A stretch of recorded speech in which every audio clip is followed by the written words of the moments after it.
കേരളത്തിലെ ഏറ്റവും മികച്ച ഇഗ്നോ കോച്ചിംഗ് പ്ലാറ്റ്ഫോമായ ലേൺവൈസ് അവതരിപ്പിക്കുന്ന IGNOU focus 3.0. Learnwise academic research ടീമിന്റെ നേതൃത്വത്തിൽ IGNOU previous year question paper ultimate analysis 3.0 IGNOU degree PG പ്രോഗ്രാമുകളുടെ മുൻകാല ചോദ്യ പേപ്പറുകൾ മെഷീൻ ലേണിംഗ് അൽഗരിതങ്ങൾ ഉപയോഗപ്പെടുത്തി വളരെ കോംപ്രിഹെൻസീവായ രീതിയിൽ അനലൈസ് ചെയ്തുകൊണ്ട് നിങ്ങളുടെ മുൻപിലേക്ക് എത്തിക്കുന്നു. ഇഗ്നോ ഫോക്കസിന്റെ ഭാഗമായുള്ള മുൻകാല ചോദ്യ പേപ്പറുകളുടെ ഡീറ്റെയിൽഡ് അനാലിസിസും അതുപോലെ തന്നെ പ്രഡിക്റ്റീവ് ക്വസ്റ്റ്യൻസിന്റെ മോഡൽ ആൻസേഴ്സും അടങ്ങിയ PDF ഫയലുകൾ ലേൺവൈസിന്റെ ആപ്പിൽ അതാത് കോഴ്സുകളിൽ ലഭ്യമാണ്. ലേൺവൈസിന്റെ പ്രോഗ്രാമുകളെ കുറിച്ച് കൂടുതൽ അറിയാൻ ഈ വീഡിയോയ്ക്ക് താഴെയുള്ള ഡിസ്ക്രിപ്ഷൻ ബോക്സ് സന്ദർശിക്കുക. നമ്മളുമായിട്ട് കോൺടാക്ട് ചെയ്യാനുള്ള വാട്സ്ആപ്പ് നമ്പർ അടക്കം നമ്മൾ അവിടെ കൊടുത്തിട്ടുണ്ട്. അത് നോട്ട് ഡൗൺ ചെയ്യുക. 7592939616 എന്നതാണ് ആ number. So all the best for your upcoming IGNOU exams. Thank you. IGNOU focus 3.0 IGNOU മുൻകാല ചോദ്യപേപ്പർ അൾട്ടിമേറ്റ് അനാലിസിസിലേക്ക് ഏവർക്കും സ്വാഗതം. അപ്പോൾ ഇന്ന് ഡിസംബർ 2024 എക്സാം എഴുതാൻ പോകുന്ന സ്റ്റുഡൻസിന് വേണ്ടിയിട്ടാണ് ഈ ഒരു വീഡിയോ ചെയ്യുന്നത്. MEC 104 economic growth and development. അപ്പൊ ഈ ഒരു ബ്ലോക്ക് അല്ലെങ്കിൽ ഈ ഒരു സബ്ജക്റ്റിൽ എന്തൊക്കെ കാര്യങ്ങളാണ് നമ്മൾ എക്സാമിന് പോകുന്നതിന് മുമ്പായിട്ട് നമ്മൾ ശ്രദ്ധിക്കേണ്ടത്, ഏത് ഏരിയാസ് ആണ് നമ്മൾ കൂടുതൽ പ്രയോറിറ്റി കൊടുക്കേണ്ടത്, ഏതാണ് നമ്മൾ ഈ പ്രിഡിക്റ്റീവ് ക്വസ്റ്റ്യൻ പേപ്പേഴ്സ് ആയിട്ട് അല്ലെങ്കിൽ പ്രീവിയസ് ഇയർ ക്വസ്റ്റ്യൻ പേപ്പറിനെ ബേസ് ചെയ്തുകൊണ്ട് അതിന്റെ ട്രെൻഡിനെയും കാര്യങ്ങളും വെച്ചുകൊണ്ട് എങ്ങനെയാണ് ഒരു അനാലിസിസ് നമുക്ക് നടത്തിയിട്ട് ഏതൊക്കെ ഏരിയാസ് നമുക്ക് ഏറ്റവും കൂടുതലായിട്ട് essay ക്വസ്റ്റ്യൻസ് ആയിട്ട് വരുന്നത് ഏതാണ്, ഷോർട്ട് എസ്സേസ് ആയിട്ട് വരുന്നത് ഏതാണ്, അങ്ങനെ ഒത്തിരി കാര്യങ്ങൾ നമ്മൾ ഈ ഒരു സെക്ഷനിൽ ഡിസ്കസ് ചെയ്യുന്നതായിരിക്കും. അപ്പൊ ഈ ഒരു സെക്ഷൻ കഴിയുന്നതോടുകൂടി നിങ്ങൾക്ക് എല്ലാവർക്കും തന്നെ ഇതിനെപ്പറ്റി ഒരു ടോട്ടൽ ഒരു അവയർനെസ്സും ഈ ഒരു സിലബസ് കാര്യങ്ങൾ എങ്ങനെ നിങ്ങൾക്ക് കൈകാര്യം ചെയ്യണമെന്നുള്ളതും മനസ്സിലാവുന്നതായിരിക്കും. ഓൾറെഡി എല്ലാവരും ഈ ഒരു സബ്ജക്ട് കവർ ചെയ്ത് കഴിഞ്ഞിട്ടുണ്ടായിരിക്കും. എക്സാമിന് വേണ്ടിയിട്ടുള്ള ആ ഒരു ലാസ്റ്റ് ടൈം ഒരു റിവിഷന് വേണ്ടി വെയിറ്റ് ചെയ്യുന്നവരായിരിക്കും. അപ്പൊ റിവിഷൻ ചെയ്യുന്ന സമയത്ത് നമ്മൾക്ക് എങ്ങനെ ടൈമിനെ വളരെ എഫിഷ്യന്റ് ആയിട്ട് അലോക്കേറ്റ് ചെയ്തുകൊണ്ട് ഏത് ഏരിയാസിന് മുൻഗണന കൊടുക്കണം എന്നുള്ള കാര്യങ്ങൾ നമുക്ക് മനസ്സിലാക്കാം. ഫസ്റ്റ് ആയിട്ട് നമ്മൾ ഇവിടെ ഒരു സിലബസ് മാപ്പിംഗ് കൊടുക്കുന്നുണ്ട്. സിലബസ് മാപ്പിംഗ് എന്ന് പറഞ്ഞാൽ ഈ ഒരു സബ്ജക്റ്റിൽ നിന്നുകൊണ്ട് ഈ ഒരു കോഴ്സിൽ നിന്നുകൊണ്ട് ഓരോ ബ്ലോക്സ് വൈസ് ആയിട്ടും യൂണിറ്റ് വൈസ് ആയിട്ടും ടോപ്പിക് വൈസ് ആയിട്ടും എക്സാം റെലവെന്റഡ് ആയിട്ടുള്ള ഏരിയാസ് ഏതാണ് എന്നുള്ള കാര്യങ്ങൾ, എക്സാം ക്വസ്റ്റ്യൻ പേപ്പേഴ്സ് കാര്യങ്ങൾ, അതിന്റെ ആ ഒരു ട്രെൻഡ് എങ്ങനെയാണ് വരുന്നത്, അതിന്റെ ഇമ്പോർട്ടന്റ് ആയിട്ടുള്ള കൺസെപ്റ്റ്സ് കാര്യങ്ങൾ എങ്ങനെയാണ് എന്നുള്ളത്. കൂടാതെ ഈ ഒരു സബ്ജക്റ്റിന്റെ ഒരു പ്രിഡിക്റ്റീവ് ക്വസ്റ്റ്യൻ പേപ്പറും നിങ്ങൾക്ക് ഇതിന്റെ അവസാനം കാണാൻ പറ്റുന്നതായിരിക്കും. അപ്പൊ ആ ഒരു പ്രിഡിക്റ്റീവ് ക്വസ്റ്റ്യൻ പേപ്പർ നിങ്ങൾ എക്സാംസിന് ഇരിക്കുന്ന ലാഭത്തോടു കൂടെ തന്നെ ഇരുന്ന് ആ ഒരു എക്സാം നിങ്ങൾ അറ്റൻഡ് ചെയ്യുക. കൂടാതെ അതിന്റെ ആൻസർ കീ കാര്യങ്ങളെല്ലാം നമ്മൾ നമ്മുടെ ലേൺവൈസ് ആപ്പിൽ അവൈലബിൾ ആയിരിക്കും. അപ്പൊ നിങ്ങൾക്ക് എക്സാം എഴുതി കഴിഞ്ഞ ശേഷം നിങ്ങൾക്ക് ആ ഒരു ആൻസർ ക്യൂ ആയിട്ട് ക്രോസ് ചെക്ക് ചെയ്യാവുന്നതാണ്. അത് വെച്ചൊരു സെൽഫ് ഇവാലുവേഷൻ നിങ്ങൾക്ക് നടത്താൻ പറ്റുന്നതായിരിക്കും. അപ്പൊ നമ്മൾ ഈ ഒരു സെക്ഷനോട് മെയിൻ ആയിട്ട് ഉദ്ദേശിക്കുന്നത് നിങ്ങളുടെ ഈ ഒരു ഏറ്റവും കൂടുതൽ ഫോക്കസ് ചെയ്യേണ്ട അല്ലെങ്കിൽ നിങ്ങളുടെ ഈ ഒരു ലാസ്റ്റ് ടൈം റിവിഷനെ നന്നായിട്ട് എഫിഷ്യന്റ് ആക്കുക എന്നുള്ളതാണ്. അപ്പൊ ഫസ്റ്റ് ആയിട്ട് നമ്മൾ പറഞ്ഞ പോലെ തന്നെ പാസ്റ്റ് എക്സാംസിൽ വന്നിട്ടുള്ള ക്വസ്റ്റ്യൻസിന്റെയും ആ ഒരു ക്വസ്റ്റ്യൻസുകളും ഷോർട്ട് ക്വസ്റ്റ്യൻസുകളും എല്ലാം വന്നിട്ടുണ്ട്. അതിന്റെ ഒരു സിലബസിൽ നിന്നുകൊണ്ട് അല്ലെങ്കിൽ അതിന്റെ ആ ഒരു ക്രൈറ്റീരിയയിൽ നോക്കിക്കൊണ്ട് ഏത് ബ്ലോക്കുകളാണ് ഏറ്റവും കൂടുതൽ ഇമ്പോർട്ടൻസ് കൊടുക്കുന്നത്, അതിൽ ഏത് യൂണിറ്റിനാണ്, ഏത് ടോപ്പിക്സുകളാണ് എക്സാം റെലവെന്റ് ആയിട്ട് നമ്മൾ നോക്കേണ്ടത് എന്നുള്ളത് നമ്മൾ നോക്കുന്നുണ്ട്. കൂടാതെ നമ്മുടെ ഈ ഒരു പ്രീവിയസ് എക്സാംസിന്റെ പാറ്റേൺ എങ്ങനെയാണ്, അതിന്റെ ഫോർമാറ്റ് എങ്ങനെയാണ് വരുന്നത് എന്നുള്ള കാര്യങ്ങളും അതിന്റെ ട്രെൻഡ് എന്താണ് എന്നുള്ളത് നമ്മൾ ഡിസ്കസ് ചെയ്യുന്നതായിരിക്കും.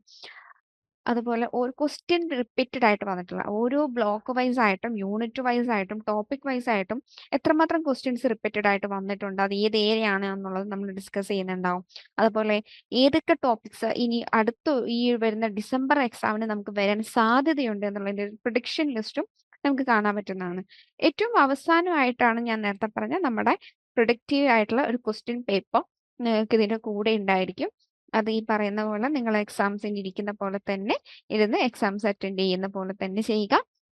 അതിന്റെ ആൻസർ കീ നമ്മുടെ ലേൺവൈസ് ആപ്പിൽ നിങ്ങൾക്ക് കിട്ടുന്നുണ്ടായിരിക്കും. അപ്പൊ അത് എന്ത് ചെയ്യുക, നിങ്ങൾ എക്സാംസ് എഴുതി കഴിഞ്ഞതിന് ശേഷം ആൻസേഴ്സ് ക്രോസ് ചെക്ക് ചെയ്തിട്ട് എവിടെയാണ് നിങ്ങൾക്ക് തെറ്റുപറ്റുന്നത് എന്നുള്ള ഏരിയാസ് മനസ്സിലാക്കുക, എവിടെ വിട്ടുപോയ പോയിന്റ്സുകൾ ആഡ് ചെയ്യുക, എന്തെങ്കിലും വെട്ടിക്കുറിക്കാൻ അല്ലെങ്കിൽ തെറ്റുകൾ തിരുത്താനുണ്ടെങ്കിൽ അതിനും നിങ്ങൾക്ക് അത് സഹായകമാകുന്നതായിരിക്കും.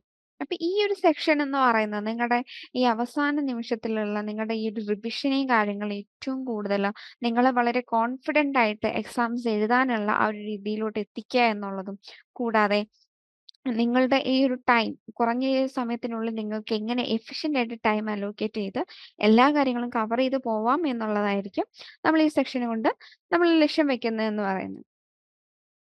അപ്പൊ ആദ്യമായിട്ട് നമുക്ക് നമ്മുടെ സിലബസ് മാപ്പിംഗ് ഒന്ന് നോക്കാം. നമുക്കറിയാം ഇതിൽ നമുക്ക് 8 ബ്ലോക്സ് ഉണ്ട്. 30 യൂണിറ്റ്സ് ആണ് ടോട്ടലായിട്ട് നമുക്ക് വരുന്നത്. അതിൽ നമുക്ക് ഗ്രോത്തിന്റെ തിയറീസ് വരുന്നുണ്ട്, ഡെവലപ്മെന്റൽ മോഡൽസ് വരുന്നുണ്ട്, പോളിസി ഫ്രെയിംവർക്സ് വരുന്നുണ്ട്, അങ്ങനെ കാര്യങ്ങളൊക്കെ നമുക്ക് വരുന്നുണ്ട്. അപ്പോൾ എക്സാം റെലവൻസിനെ നമുക്ക് കാറ്റഗറൈസ് ചെയ്തുകൊണ്ട് ഹൈ, മീഡിയം, ലോ ബേസ്ഡ് ആയിട്ടുള്ള, അതായത് നമ്മുടെ ക്വസ്റ്റ്യൻസിന്റെ ഫ്രീക്വൻസിയെ നമുക്ക് ഹൈ, മീഡിയം, ലോ എന്നായിട്ട് 3 ആയിട്ട് തിരിക്കാം.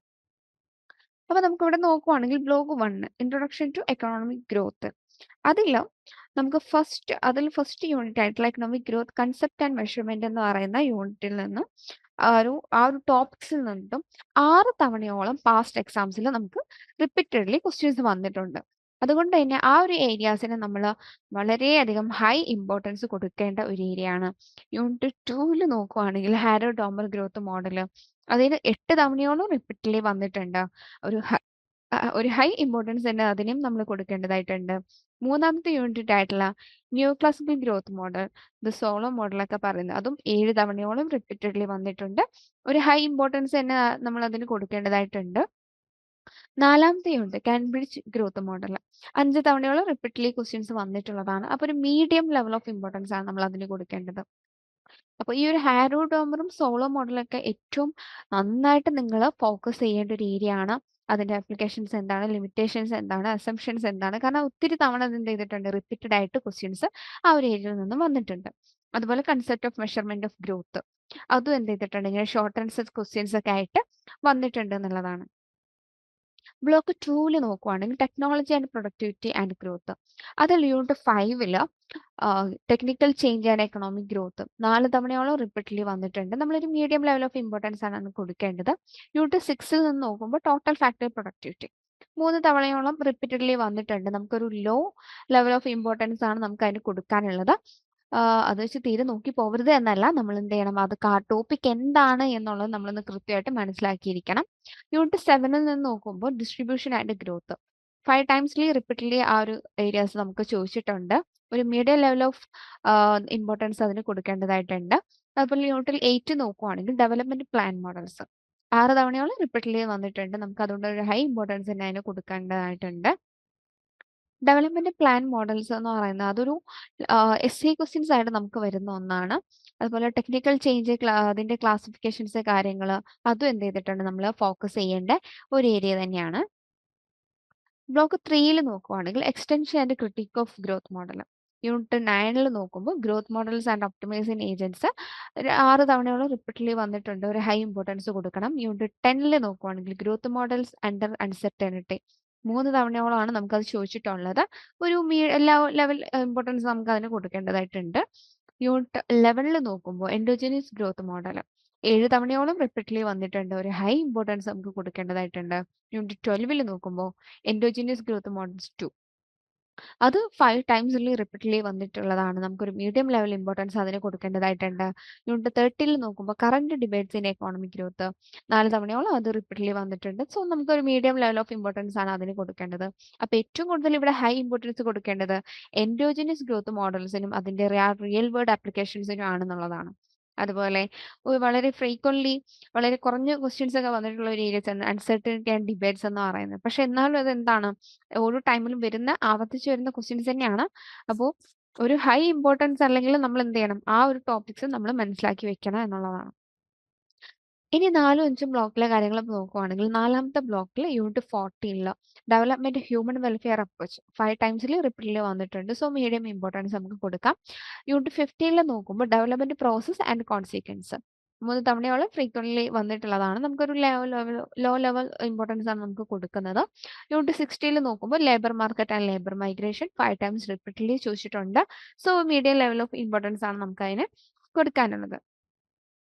അതുപോലെ ഹ്യൂമൻ വെൽഫെയർ അപ്രോച്ചിൽ അതിൽ വരുന്ന ഹ്യൂമൻ ഡെവലപ്മെന്റൽ ഇൻഡെക്സ് കാര്യങ്ങൾ, ആ ഒരു വെൽഫെയർ ഇൻഡിക്കേറ്റേഴ്സ് ഇതെല്ലാം എന്ത് ചെയ്യണം, പ്രത്യേക ഡിസ്ക്രിപ്റ്റീവ് ക്വസ്റ്റ്യൻസ് ആയിട്ട് വന്നിട്ടുണ്ട് എന്നുള്ളതാണ്. അതുപോലെ മൈഗ്രേഷൻ ടോപ്പിക്സ് എന്ത് ചെയ്തിട്ടുണ്ട്, കുറച്ച് ഇമ്പോർട്ടന്റ് ആയിട്ട് നമ്മൾ നോക്കേണ്ട ഒരു ഏരിയ തന്നെയാണ്. ബ്ലോക്ക് 5 നോക്കുവാണെങ്കിൽ ഡെവലപ്മെന്റ് ആൻഡ് അണ്ടർ ഡെവലപ്മെന്റ് അതിൽ നോക്കുമ്പോൾ യൂണിറ്റ് 17 ഗ്ലോബൽ സപ്ലൈ ചെയിൻ 4 ടൈംസിൽ റിപ്പീറ്റഡ്ലി ചോദിച്ചിട്ടുള്ള ഒന്നാണ്. മീഡിയം ലെവൽ ഓഫ് ഇമ്പോർട്ടൻസ് ആണ് നമുക്ക് കൊടുക്കാനുള്ളത്. യൂണിറ്റ് 18 നോക്കുവാണെങ്കിൽ demographic change and nutritional issues 6 times repeatedly വന്നിട്ടുണ്ട്. ഒരു ഹൈ ലെവൽ ഓഫ് ഇമ്പോർട്ടൻസ് നമുക്ക് അതിന് കൊടുക്കേണ്ടതായിട്ടുണ്ട്. യൂണിറ്റ് 19 നോക്കുവാണെങ്കിൽ behavioural economics and development 2 times repeatedly വന്നിട്ടുള്ളതാണ്. സോ നമുക്ക് ലോ ലെവൽ ഇമ്പോർട്ടൻസ് തന്നെ കൊടുത്താൽ മതി. അത് എന്താണ് ടോപ്പിക് എന്നുള്ളത് മനസ്സിലാക്കി വെച്ചാൽ മതി. യൂണിറ്റ് 20 നോക്കുവാണെങ്കിൽ geography and economic development 5 times repeatedly വന്നിട്ടുണ്ട്. സോ ഒരു മീഡിയം ലെവൽ ഓഫ് ഇമ്പോർട്ടൻസ് ആണ് നമുക്കതിന് കൊടുക്കാനുള്ളത്. അപ്പൊ ഇതിൽ ഡെമോഗ്രാഫിക്സിൽ അതിന്റെ വെയിറ്റ്, അതിന്റെ ചേഞ്ചസ്, ഒരു ഏജ് കോമ്പോസിഷൻസ്, ഹെൽത്ത് ഇഷ്യൂസ്, അത്രയും കാര്യങ്ങൾ എന്ത് ചെയ്യണം, നല്ലപോലെ ഫോക്കസ് ചെയ്യണം. അതുപോലെ സപ്ലൈ ചെയിൻ ടോപ്പിക്സ്, അതിന്റെ ഗ്ലോബലൈസേഷൻ ട്രെൻഡ്സ്, അതും എന്ത് ചെയ്യണം, നന്നായിട്ട് ഫോക്കസ് ചെയ്യണം എന്നുള്ളതാണ്.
ബ്ലോക്ക് 6 to 8 നോക്കുകയാണെന്നുണ്ടെങ്കിൽ cross cutting themes and case studies.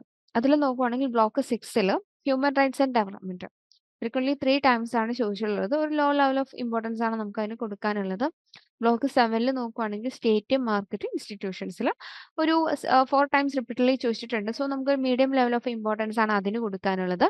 Block 8 നോക്കുവാണെങ്കിൽ reflection on developmental experience 6 times അത് ചോദിച്ചിട്ടുണ്ട്. സോ നമുക്കൊരു ഹൈ ലെവൽ ഇമ്പോർട്ടൻസ് തന്നെ അതിന് കൊടുക്കാനുണ്ട്. അതിന്റെ ഒരു കേസ് സ്റ്റഡീസ് നോക്കുമ്പോൾ നമുക്ക് ചൈന, ബ്രസീൽ, ഈസ്റ്റ് ഏഷ്യ അവിടെയൊക്കെ എന്തൊക്കെയാണ് ഫ്രീക്വന്റ്ലി ടെസ്റ്റ് ചെയ്തിട്ടുള്ള എന്തൊക്കെയാണ്, അതുപോലെ ഒരു സ്റ്റേറ്റ് ഇന്റർവെൻഷന്റെയും ഇൻസ്റ്റിറ്റ്യൂഷണൽ റിഫോംസിന്റെയും കൺസെപ്റ്റ്സ്, അത്തരം കാര്യങ്ങളാണ് നമുക്ക് അവിടെ ഒബ്സർവ് ചെയ്യുക, കുറച്ചും കൂടി ഫോക്കസ് ആയിട്ട് നമുക്ക് നോക്കാനുള്ളത്. ഇനി നമ്മൾ ഇത്രയും പറഞ്ഞ കാര്യത്തിന് നമ്മളൊരു പൈ ചാർട്ട് ആയിട്ട് നമ്മൾ നോക്കുവാണെങ്കിൽ നമുക്കിത് ഇവിടെ കാണാൻ പറ്റും. ഓരോ ബ്ലോക്ക് വൈസ് ആയിട്ട് ഏറ്റവും കൂടുതൽ ഏരിയാസ് നമുക്ക് ഏത് ബ്ലോക്കിൽ നിന്നാണ് വന്നിട്ടുള്ളത് നോക്കുകയാണെങ്കിൽ extension and critic of growth മോഡൽസും, അതുപോലെ ടെക്നോളജി, പ്രൊഡക്ടിവിറ്റി ആൻഡ് ഗ്രോത്ത്, പിന്നെ വരുന്നത് ഇൻട്രൊഡക്ടർ ഓഫ് എക്കോണമിക് ഗ്രോത്ത്. ഈ ഒരു 3 ബ്ലോക്കുകളാണ് ഏറ്റവും കൂടുതലായിട്ട് നമുക്കിവിടെ കാണാൻ പറ്റുന്നത്. അപ്പോൾ ആ ഒരു 3 ബ്ലോക്കുകളും വളരെ ഇമ്പോർട്ടൻ്റ് ആയിട്ട് നോക്കുക. ബാക്കി ഏറ്റവും ലോ ആയിട്ട് നമുക്ക് ഹ്യൂമൻ റൈറ്റ്സ് ആൻഡ് ഡെവലപ്മെന്റ് എന്ന് പറയുന്ന ആ ഒരു ബ്ലോക്കിൽ നിന്നാണ് നമുക്ക് കുറച്ച് ക്വസ്റ്റ്യൻസ് ഒക്കെ വന്നിട്ടുള്ളത്. ബാക്കിയെല്ലാം ഈ ഒരു ഡെവലപ്മെന്റൽ ആൻഡ് അണ്ടർ ഡെവലപ്മെന്റ് 1ഉം അതുപോലെ 2ഉം രണ്ടും ഇമ്പോർട്ടൻസ് കൊടുക്കേണ്ട, ഫോക്കസ് ചെയ്യേണ്ട ഏരിയാസ് തന്നെയാണ്. അതുപോലെ ഈ ഒരു ബാർ ഗ്രാഫിൽ കാണിക്കുന്നത് നമുക്ക് ഫ്രീക്വന്റ്ലി നമ്മൾ ഒരു ഹൈ പ്രയോറിറ്റി കൊടുക്കേണ്ട ടോപ്പിക്സുകൾ, അത് ഏതൊക്കെ അതായത് ഏതൊക്കെ ബ്ലോക്കിൽ നിന്നാണ് അല്ലെങ്കിൽ ഏതൊക്കെ ടോപ്പിക്സുകളാണ് പറയുന്നത്. അതായത് നമ്മൾ കുറച്ചും കൂടെ ഹൈ പ്രയോറിറ്റി കൊടുത്ത് പഠിക്കേണ്ട, ഏറ്റവും കൂടുതൽ ഹൈ പ്രയോറിറ്റി കൊടുത്ത് പഠിക്കേണ്ട ടോപ്പിക്സ് ആണ് എൻഡോജിനസ് ഗ്രോത്ത് മോഡൽസ് എന്ന് പറയുന്നത്. പിന്നെ നമുക്ക് വരുന്നത് ഹാരോഡോമർ മോഡൽസ് ആണ്. സോളോ മോഡൽ വരുന്നുണ്ട്, ഡെമോഗ്രാഫിക് ആൻഡ് ന്യൂട്രീഷണൽ ഇഷ്യൂസ് വരുന്നുണ്ട്, ഹ്യൂമൻ വെൽഫെയർ ഇൻഡിക്കേറ്റേഴ്സ് വരുന്നുണ്ട്, ഗ്ലോബൽ സപ്ലൈ ചെയിൻസും വരുന്നുണ്ട്. അപ്പൊ ഈ ഒരു ടോപ്പിക്സ്, ഈ ഒരു 6 ടോപ്പിക്കും നിങ്ങൾ നിർബന്ധമായിട്ടും പഠിച്ചു തന്നെ പോകുന്നുണ്ട് എന്നുള്ളത് ഉറപ്പുവരുത്തണം. അപ്പോൾ ഈ ഒരു ഏരിയാസ് നിങ്ങൾ ഫോക്കസ് ചെയ്തിട്ട് പഠിക്കുകയാണെന്നുണ്ടെങ്കിൽ നിങ്ങൾക്ക് എന്തെങ്കിലും നിങ്ങളുടെ ടൈമിനെ കുറച്ചും കൂടെ ഒന്ന് ലെവൽ ചെയ്തിട്ട്, അല്ലെങ്കിൽ നിങ്ങൾ പഠിക്കാനിരിക്കുന്ന ആ ഒരു സമയത്തിനെ നിങ്ങൾക്ക് എന്ത് ചെയ്യാൻ പറ്റും, ഒന്ന് ഈ ഒരു പറയുന്ന ഇത്രയും ടോപ്പിക്സിലോട്ട് മാത്രമായിട്ട് നിങ്ങൾക്ക് ഒതുക്കാൻ പറ്റും. അപ്പൊ ഇതിൽ എക്സ്ട്രാ ഉള്ള ഒത്തിരി കാര്യങ്ങൾ എന്ത് ചെയ്യേണ്ടത്, നിങ്ങൾക്ക് പഠിക്കേണ്ടതായിട്ട് വരില്ല. ഈ ഒരു ടോപ്പിക്സുകൾ എന്ത് ചെയ്താൽ മതി, നിങ്ങൾ കവർ ചെയ്ത് പോയാൽ മതി എന്നുള്ളതാണ്. ഇനി നമ്മുടെ എക്സാം പാറ്റേണിലോട്ട് വരുമ്പോൾ നമുക്ക് എസ്സേ ടൈപ്പ് ക്വസ്റ്റ്യൻസ് ഉണ്ടായിരിക്കും. അപ്പൊ അതിലെന്ന് പറയുമ്പോൾ നമ്മൾ ആ ഒരു തിയറിയെ നല്ലപോലെ എക്സ്പ്ലെയിൻ ചെയ്ത് ആ ഒരു മോഡൽസ് ഇപ്പൊ ഗ്രാഫ് കാര്യങ്ങളൊക്കെ വരുന്നുണ്ടെങ്കിൽ അത്, അല്ലെങ്കിൽ ഡെറിവേഷൻസ്, ഇക്വേഷൻസ് കാര്യങ്ങളൊക്കെ വരുന്നുണ്ടെങ്കിൽ അതെല്ലാം എന്ത് ചെയ്യണം, നിങ്ങൾ അതിൽ എഴുതണം എന്നുള്ളതാണ്. എസ് എ ടൈപ്പ് ക്വസ്റ്റ്യൻസ് ആകുമ്പോൾ നമ്മളൊരു 700 വേർഡ്സ് ആണ് നമ്മൾ അതിൽ എഴുതേണ്ടത്. ഇപ്പോൾ നമ്മൾ ഒരു ക്വസ്റ്റ്യൻ വരുവാണ്, discuss the structure of Harrod Domar model and it's limitations. അങ്ങനെ പറയുമ്പോൾ നമ്മൾ എന്ത് എഴുതണം, ഹാരോഡ് മോഡൽ എന്താണ്, ഹാരോഡ് ഡോമർ മോഡൽസ് എന്താണ്, അതിന്റെ ആ ഒരു ഇൻട്രൊഡക്ഷൻ കാര്യങ്ങളെല്ലാം കൃത്യമായിട്ട് പാരഗ്രാഫ് ഒക്കെ ആയിട്ട് തിരിച്ച് അതിന്റെ ലിമിറ്റേഷൻസും കാര്യങ്ങളും എന്താണ്, ഫീച്ചേഴ്സ് എന്താണ്, അങ്ങനെ അസംഷൻസ് എന്താണ്, എല്ലാ കാര്യങ്ങളും വളരെ വിശദമായിട്ട് നമ്മൾ എന്ത് ചെയ്യണം, അതിൽ എഴുതി പോകണം. അതുപോലെ വേറൊരു എക്സാംസ് നമുക്ക് നോക്കുവാണെങ്കിൽ explain the Ramsey model of economic growth and golden rule of capital accumulation. അപ്പോൾ ആ ഒരു ടോപ്പിക്സിലും ഈ പറയുന്ന പോലെ ഗോൾഡൻ റൂൾ എന്താണ്, റാംസെ മോഡൽസ് എന്താണ്, അത് എക്കണോമിക് ഗ്രോത്തുമായിട്ട് എങ്ങനെ റിലേറ്റ് ചെയ്തിട്ടിരിക്കുന്നു എന്നുള്ള കാര്യങ്ങൾ നമുക്ക് എന്ത് ചെയ്യാം, അതിൽ വളരെ ബ്രീഫ് ആയിട്ട് എക്സ്പ്ലെയിൻ ചെയ്തിട്ട് എഴുതി പോകേണ്ടതായിട്ടുണ്ട്. അപ്പോൾ സെക്ഷൻ എയും സെക്ഷൻ ബിയും എന്നുള്ള രണ്ട് പാർട്ടായിട്ടായിരിക്കും നമ്മുടെ ക്വസ്റ്റ്യൻസിൽ ഉണ്ടായിരിക്കും. അപ്പോൾ സെക്ഷൻ എയിലാണ് നമുക്ക് ഈ ഒരു എസ് എ ടൈപ്പ് ക്വസ്റ്റ്യൻസ് വരുന്നത്. പിന്നെ വരുന്നത് നമുക്ക് ഷോർട്ട് നോട്ട്സുകളാണ്. 400 വേർഡ്സ് ആണ് നമ്മൾ അതിൽ നോക്കുന്നത്. അതിൽ കറക്റ്റ് ആയിട്ട് ആ ഒരു കൺസെപ്റ്റ് എന്താണ്, അല്ലെങ്കിൽ ആ ഒരു മോഡൽ എന്താണ് എന്നുള്ളതാണ് നമുക്ക് അതിൽ എഴുതാനുള്ളത്. അതായത് എക്സാമ്പിൾ നോക്കുകയാണെങ്കിൽ discuss question inverted U hypothesis. അതായത് ആ ഒരു കുസിനറ്റ്സിന്റെ ഹൈപ്പോത്തസിസ് എന്താണ്, അല്ലെങ്കിൽ ആ ഒരു ഇൻവെർട്ടഡ് യു കർവ് വരുന്നത് എന്തുകൊണ്ടാണ് എന്നുള്ള കാര്യങ്ങൾ നമുക്ക് അതിൽ എഴുതിയാൽ മതിയാകും. കൂടാതെ explain the relationship between economic growth and inequality. അപ്പോൾ ഒരു ഗ്രോത്തും ഇനീക്വാളിറ്റിയും എങ്ങനെയാണ് റിലേറ്റ് ചെയ്തിരിക്കുന്നത്, അതിന് തമ്മിലുള്ള ഗ്രോത്ത് എന്താണ്, ഡെവലപ്മെന്റ് എന്താണ്, രണ്ട് രണ്ട് തിയറി ആണ് എന്നുള്ളതൊക്കെ നിങ്ങൾ പഠിച്ചിട്ടുണ്ടായിരിക്കും ഓൾറെഡി. അപ്പോൾ ഈ ഗ്രോത്ത് എന്ന കൺസെപ്റ്റും ഇനീക്വാളിറ്റി എന്ന് പറയുന്ന കൺസെപ്റ്റും എങ്ങനെയാണ് റിലേറ്റ് ചെയ്തിരിക്കുന്നത് എന്നുള്ള കാര്യങ്ങൾ എന്ത് ചെയ്യാം, അതും ഒന്ന് പഠിച്ചിരിക്കുക എന്നുള്ളതാണ്. ഇനി നമ്മൾ സെക്ഷൻ ബിയിലാണ് ഈ ഒരു ഷോർട്ട് നോട്ട്സ് കാര്യങ്ങളൊക്കെ വരുന്നത്. ക്രിട്ടിക് ആൻഡ് കമ്പാരിസൺസ് എന്ന് പറഞ്ഞാൽ നമുക്ക് ആ ഒരു ക്വസ്റ്റ്യനിൽ പറഞ്ഞേക്കുന്ന ടോപ്പിക്സ് അതെന്ത് ചെയ്യുക, കമ്പയർ ചെയ്തിട്ട് വേണം നിങ്ങൾ എഴുതാൻ. അതായത് ഒരു രണ്ട് ടോപ്പിക്സ് നമുക്ക് തന്നിട്ടുണ്ട്. ഇപ്പോൾ compare Kaldor's models of growth and with Pasinetti theory of growth and distributions. അപ്പോൾ രണ്ട് തിയറീസ് നമുക്ക് അവിടെ തന്നിട്ടുണ്ട്. അപ്പോൾ നമ്മൾ അതിന് എന്തിനാണ്, രണ്ടിനെയും കമ്പയർ ചെയ്തിട്ട് വേണം നമ്മൾ അതിൽ എഴുതാനായിട്ട്. അപ്പോൾ ഫസ്റ്റത്തെ കാൾഡോസ് മോഡൽ എന്താണ്, അതിന്റെ ഫീച്ചേഴ്സ്, അസംഷൻസ്, ലിമിറ്റേഷൻസ് കാര്യങ്ങളുണ്ടെങ്കിൽ അത് എഴുതാം. അതുപോലെ പാഷനേറ്റി തിയറി എന്താണ്, അതൊക്കെ ഈ ഒരു ഗ്രോത്തുമായിട്ട് എങ്ങനെ റിലേറ്റ് ചെയ്തിരിക്കുന്നു, അതിന്റെ ആ ഒരു റിലേഷൻ എന്താണെന്നുള്ള കാര്യങ്ങളൊക്കെ എക്സ്പ്ലെയിൻ ചെയ്തിട്ട് എഴുതാൻ പറ്റും. പിന്നെ കേസ് സ്റ്റഡീസ് ആയിട്ടാണ് പിന്നെ ഒരു ടൈപ്പ് ഓഫ് ക്വസ്റ്റ്യൻസ് വരുന്നത്.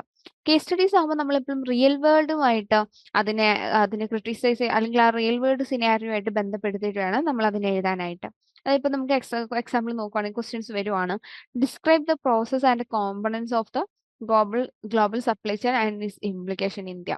അപ്പോൾ ആ ഒരു ഗ്ലോബൽ സപ്ലൈ ചെയിൻ എന്ന് പറഞ്ഞാൽ എന്താണ്, അതിന്റെ ഇംപ്ലിക്കേഷൻസ് എന്താണ്, അത്തരം കാര്യങ്ങളൊക്കെ എഴുതണം. കൂടാതെ റിയൽ വേൾഡ് സിനാരിയോയിൽ നോക്കുമ്പോൾ നമ്മളിപ്പോൾ റിയൽ ലൈഫിൽ നോക്കുമ്പോൾ എങ്ങനെയാണ് അത് ബന്ധപ്പെട്ടിരിക്കുന്നത് എന്നുള്ള കാര്യങ്ങൾ എന്ത് ചെയ്യണം, ഒന്ന് എക്സ്പ്ലെയിൻ ചെയ്യേണ്ടതായിട്ടുണ്ട്. ഈ ഒരു ബ്ലോക്ക് വൈസ് ആയിട്ട് നമുക്ക് നോക്കുമ്പോൾ നമ്മൾ block 1 introduction to economic growth, അതിൽ നമ്മൾ Harrod Domar model, Solow model, അതിന്റെ ആ ഒരു എക്കണോമിക് ഗ്രോത്ത് ആൻഡ് ഡെവലപ്മെന്റും തമ്മിലുള്ള ആ ഡിഫറൻസ് എന്തൊക്കെയാണ് എന്നുള്ള കാര്യങ്ങളാണ് നമുക്ക് അതിൽ എന്ത് ചെയ്യേണ്ടത്, കവർ ചെയ്ത് പോകാനുള്ളത്. പിന്നെ block 3 extension and critics of growth models. അതിൽ നോക്കുമ്പോൾ നമുക്ക് ഒരു എൻഡോജീനിയസ് ഗ്രോത്ത് മോഡൽ എന്താണ്, അതിൽ ലൂക്കസ് റോമർ മോഡൽ എന്താണ്, അത് രണ്ടും ഒരു ഷോർട്ട് നോട്ടായിട്ടോ അല്ലെങ്കിൽ എസ് എ ക്വസ്റ്റ്യൻസ് ആയിട്ടോ വരാൻ സാധ്യതയുള്ള ടോപ്പിക്സ് ആണ്. ഇനി ബ്ലോക്ക് 5 നോക്കുമ്പോൾ ഡെവലപ്മെന്റ് ആൻഡ് അണ്ടർ ഡെവലപ്മെന്റ് 2. അതിൽ നോക്കുവാണെന്നുണ്ടെങ്കിൽ നമ്മൾ demographic transitions, global supply chains അതെങ്ങനെയാണ് റിയൽ വേൾഡുമായിട്ട് ലിങ്ക് ചെയ്തിരിക്കുന്നത്, നമ്മൾ ആ ഒരു കേസ് സ്റ്റഡീസിന്റെ ക്വസ്റ്റ്യൻസ് പറഞ്ഞല്ലേ അതിൽ വരുന്ന പോലെ. അപ്പൊ അതെങ്ങനെയാണ് റിയൽ വേൾഡുമായിട്ട് ബന്ധപ്പെട്ടിരിക്കുന്നത് എന്നുള്ള കാര്യങ്ങളൊക്കെ അതിൽ ഫോക്കസ് ചെയ്യാനുള്ളത്. ഇനി ഓരോന്നിലും നമുക്ക് മാർക്കിന്റെ ഡിസ്ട്രിബ്യൂഷൻ ഒന്ന് കാണാം.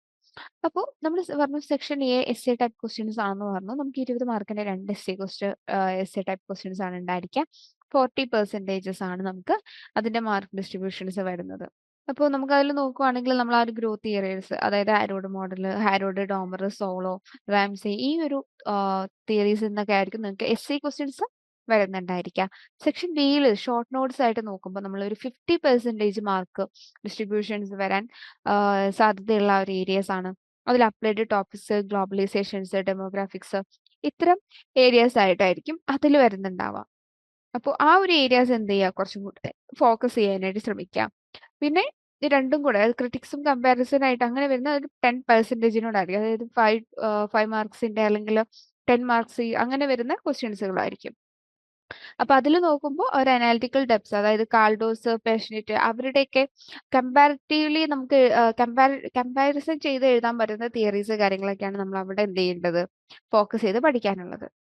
ഇനി ഇതിന്റെ നമ്മളൊരു പൈ ചാർട്ട് കാണാം. ഇതിനെ നമ്മൾ മാർക്കിന്റെ അടിസ്ഥാനത്തിൽ നമ്മൾ ഡിസ്ട്രിബ്യൂട്ട് ചെയ്യുമ്പോൾ നമുക്ക് ഇവിടെ ഏറ്റവും കൂടുതൽ ഇമ്പോർട്ടൻസ് കൊടുക്കേണ്ടത് extension and critic of growth models എന്ന് പറയുന്ന ആ ഒരു ബ്ലോക്കിലാണെന്നുള്ളതാണ്.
പിന്നീട് നമുക്ക് കുറച്ചും കൂടെ ഇമ്പോർട്ടൻസ് കൊടുക്കാനുള്ളത് ഇൻട്രൊഡക്ഷൻ ഓഫ് എക്കണോമിക് ഗ്രോത്ത് എന്ന് പറയുന്നത്, ഡെവലപ്മെന്റ് ആൻഡ് അണ്ടർ ഡെവലപ്മെന്റ് 2 എന്ന് പറയുന്ന 2 ബ്ലോക്കുകൾക്കാണ്.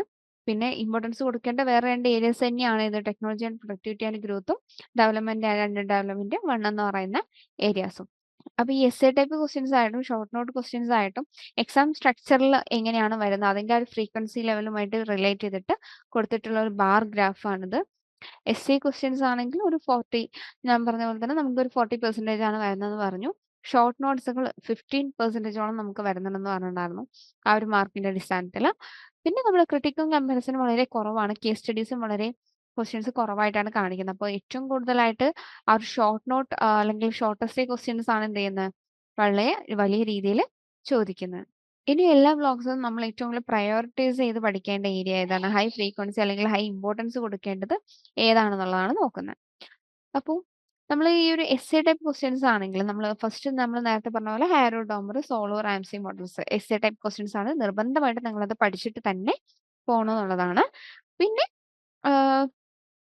ഒരു എന്താ പറയുന്നത്, നമ്മുടെ കമ്പാരിസൺസ്, ക്രിട്ടിക്സ്, അതിന്റെ ഫ്രെയിം വർക്ക്സുകൾ, അത്തരം കാര്യങ്ങൾ എന്തായിരിക്കണം, വളരെ ക്ലിയർ ആയിട്ട് അതിൽ എഴുതി പോകണം.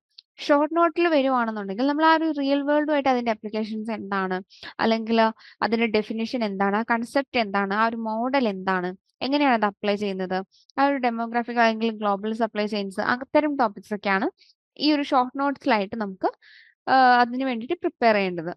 അപ്പൊ നിങ്ങൾ ചെയ്യേണ്ട ഒരു കാര്യം എന്താണെന്ന് വെച്ചാൽ, നിങ്ങൾ എസ് എ ടൈപ്പ് ക്വസ്റ്റ്യൻസ് ആണെങ്കിലും അതുപോലെ ഷോർട്ട് എസ്സേ ആണെങ്കിലും നിങ്ങൾ എന്ത് ചെയ്യുക, ഓരോന്നും പോയിന്റ് ഔട്ട് ചെയ്തിട്ട് ഓരോ ടോപ്പിക്സും എഴുതി വെക്കുക. അപ്പോൾ നിങ്ങൾക്ക് എസ് എ ആകുമ്പോൾ ആ പോയിന്റ്സുകളെല്ലാം നിങ്ങൾക്ക് എക്സ്പ്ലെയിൻ ചെയ്ത് എഴുതാൻ പറ്റും. ഷോർട്ട് എസ്സേ ആണെങ്കിൽ എന്ത് ചെയ്യാൻ പറ്റും, ആ ഒരു പോയിന്റ്സുകളായിട്ട് നിങ്ങൾക്ക് അതിനവിടെ എഴുതാൻ പറ്റും.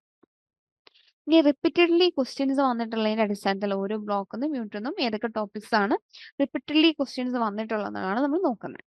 അപ്പോൾ ഫസ്റ്റ് ബ്ലോക്കിൽ നോക്കുമ്പോൾ യൂണിറ്റ് 2 ഹാരോ ഡോമർ മോഡലിൽ discuss the structure and assumptions of Harrod Domar model, what are its limitations. 6 തവണയോളം ഫ്രീക്വൻലി അത് റിപ്പീറ്റഡ് ആയിട്ട് വന്നിട്ടുള്ള ഒരു ക്വസ്റ്റ്യൻ ആണ്. 20 മാർക്കിന്റെ എസ് എ ക്വസ്റ്റ്യൻ ആയിട്ടാണ് വന്നിട്ടുള്ളത്. അപ്പോൾ നല്ലപോലെ ആ ഒരു ഏരിയ ഫോക്കസ് ചെയ്യണം. Unit 3 Solow model, explain how the Solow model account for long run economic growth. 5 times അത് റിപ്പീറ്റ്ലി വന്നിട്ടുള്ള ഒരു ക്വസ്റ്റ്യൻ ആണ്. സോ ആ ഏരിയ, ആ ക്വസ്റ്റ്യൻ ആൻസർ ചെയ്യുക എന്ന് പറയുന്നത്, അല്ലെങ്കിൽ ആ ഏരിയ എന്ത് ചെയ്യണം, നല്ലപോലെ ഫോക്കസ് ചെയ്യണം. എസ് എ ക്വസ്റ്റ്യൻസ് ആയിട്ടാണ് വന്നിട്ടുള്ളത്. പിന്നെ യൂണിറ്റിൽ 1 നിന്നും എക്കോണമിക് ഗ്രോത്ത് കൺസെപ്റ്റ്, അതായത് differentiate between economic growth and development, അത് 3 ടൈംസ് റിപ്പീറ്റ്ലി ചോദിച്ചിട്ടുണ്ട്. 10 മാർക്കിന്റെ ക്വസ്റ്റ്യൻസ് ആയിട്ടാണ് വന്നിട്ടുള്ളത്.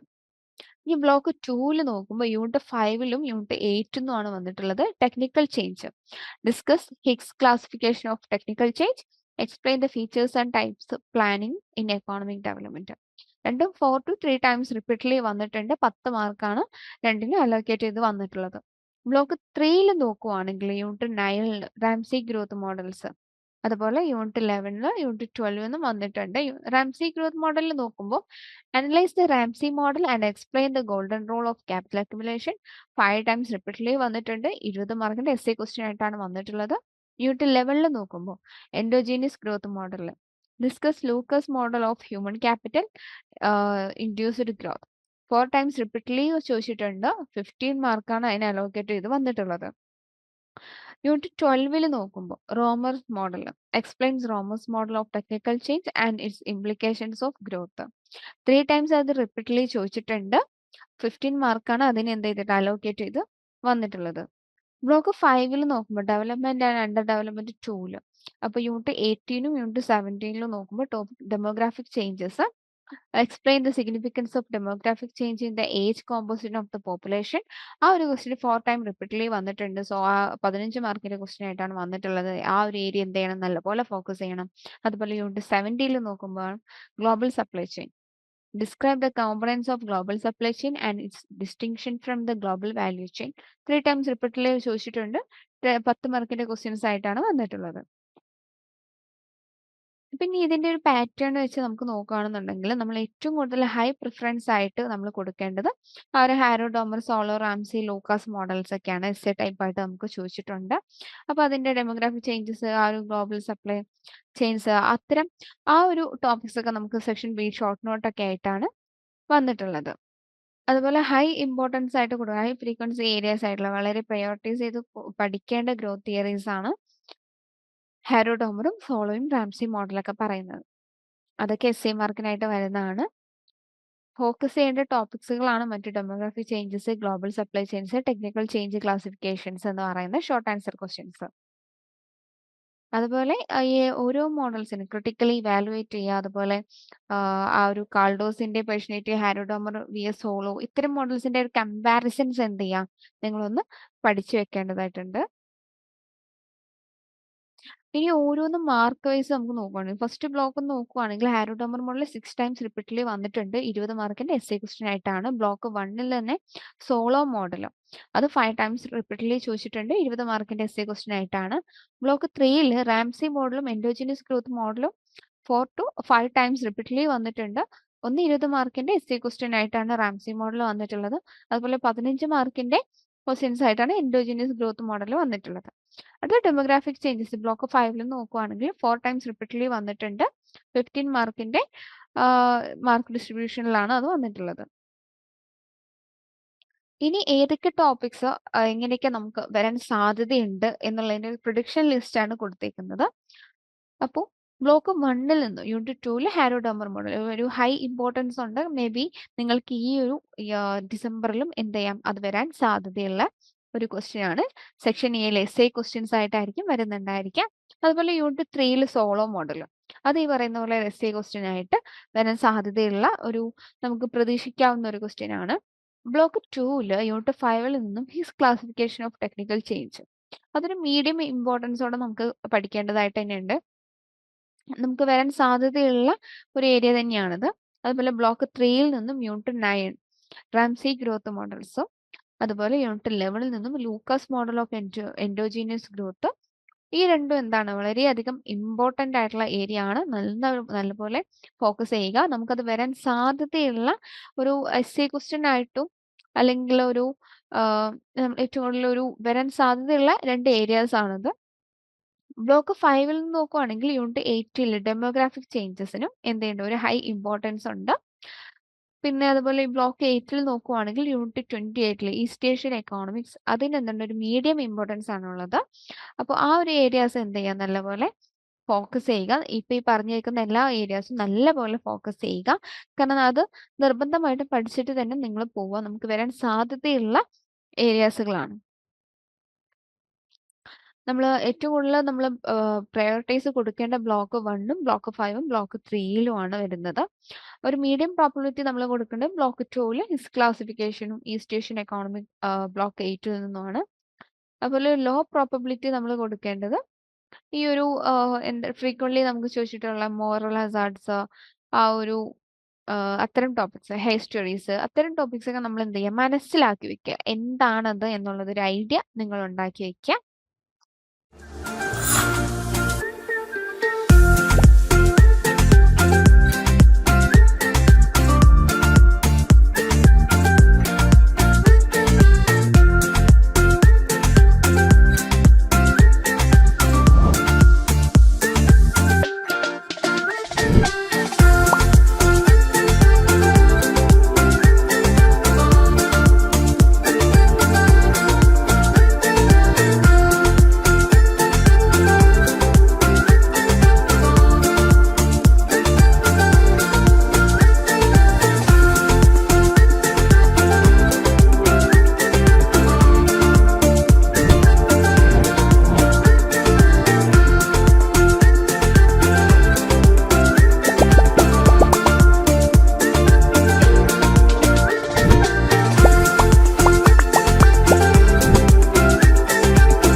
അപ്പൊ ഇപ്പൊ നമ്മൾ നേരത്തെ പറഞ്ഞ ആ ഒരു പ്രോബബിലിറ്റി മെട്രിക്സിനെ അനാലിസ് ചെയ്തുകൊണ്ട് നമുക്ക് അതിന്റെ ഒരു ബാർ ഗ്രാഫ് നമുക്ക് ഇവിടെ കാണാനായിട്ട് പറ്റും. അപ്പൊ ഇവിടെ നോക്കുമ്പോൾ തന്നെ നമുക്ക് മനസ്സിലാവുന്നുണ്ടാവും ഏറ്റവും കൂടുതൽ ഹാരോഡോമർ മോഡൽ നമ്മൾ നല്ലപോലെ ഫോക്കസ് ചെയ്യണം.